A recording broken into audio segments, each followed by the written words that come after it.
Zdravo svima, ja sam Kristina Nikolić. Ja sam Teodora Veličković. I treći član našeg tima Mihajlo Cvetković koji se nalazi u publici. Mi dolazimo iz Niša, naš projekat je RevUp koji se bavi problemom gojaznosti kod dece. Godinama slušamo svoje dobre prijatelje koji su gojazni i kojima to problem predstavlja od malena. Oni žele da se promene, žele da smršiju, ali ne znaju tačno kome da se obrate i nemaju dovoljnu motivaciju za to. Prema istraživanjima koje je objavio Institut za javno zdravlje Batut, svako treće dete u Srbiji je gojazno. To utiče na zdravlje i psihu te dece. One trpe omalovažavanje u školi, imaju problema sa depresijom, dijabetesom, bolestima kostiju, povišenim krvnim pritiskom. Napretkom tehnologije došlo je do promjena ljudskih navika. Sada je normalno da svaki čovek posjeduje mobilni telefon ili računar i da bi se video sa nekim ili da bi kupio nešto ne mora da se kreće. Roditelji zbog posla zanemaruju to da li se njihova deca dovoljno kreću i da li se zdravo hrane. RevUp pod sloganom Pobedi se je projekat koji bi motivisao 20 gojaznih tinejdžera uzrasta od 12 do 18 godina da izgube kilograme, ojačaju svoju svest i samopouzdanje, podignu svoju svest o problemu koliko je gojaznost važna i promene se. Sve to kroz niz edukacionih, sportskih i kulinarskih radionica. Decu ćemo privući edukacionim radionicama koje ćemo vršiti po školama.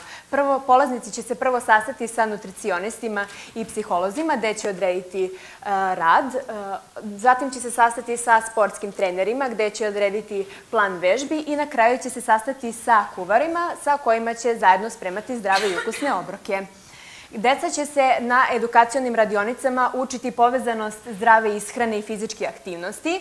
Na kulinarskom maratonu će učiti o tome, o osnovima zdrave ishrane i na sportskim radionicama zajedno sa wellness trenerima vežbati.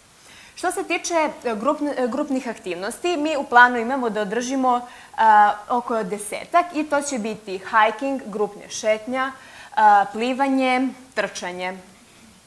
Nakon tromesečne obuke, koji bi radili sa nama i učili osnove zdrave kuhinje, pravilan program vežbi, oni bi krenuli u tvoj tromesečan individualni rad koji bi bio propraćen psihološkom podrškom. Mi znamo da se gojaznost ne menja preko noći, ali isto tako verujemo da svest naših drugara na razumljivom jeziku kao što je vršnjak vršnjaku i tekako možemo promeniti. I to zapravo smatramo svojom superste moći. Ko smo mi? Mi smo Mihajlo, Teodora i Kristina, troje ambicioznih srednjoškolaca koji žele da pomognu svojim vršnjacima u rešavanju njihovih problema. Mi želimo da im dokažemo da je sve mnogo, mnogo lakše kada se radi zajedno, timski. Aktivisti smo nevladinog sektora i želimo da osnovimo mrežu ambasadora zdravog života, kao i da stvorimo mrežu volontera i to smatramo našu održivost projekta.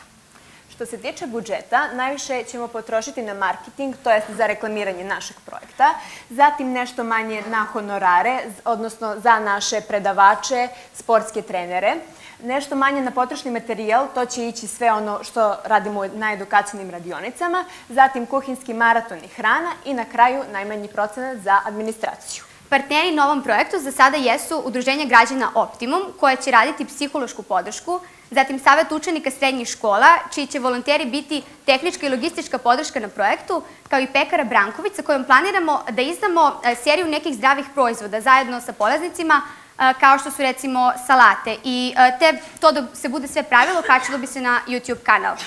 Mi znamo da imamo samo 16 godina. Još jednom naglašavam da nećemo biti mi ti koji će davati savete i govoriti kako se zdravo živi, već će to raditi ljudi obučeni za to. Naša misija jeste da proširimo svest šire zajednice o tome koliko je problem gojaznosti važan i spremni smo da se za to kao tim borimo do kraja. Iako samo jedno dete uspemo da promenimo, smatramo da smo u cilju uspeli.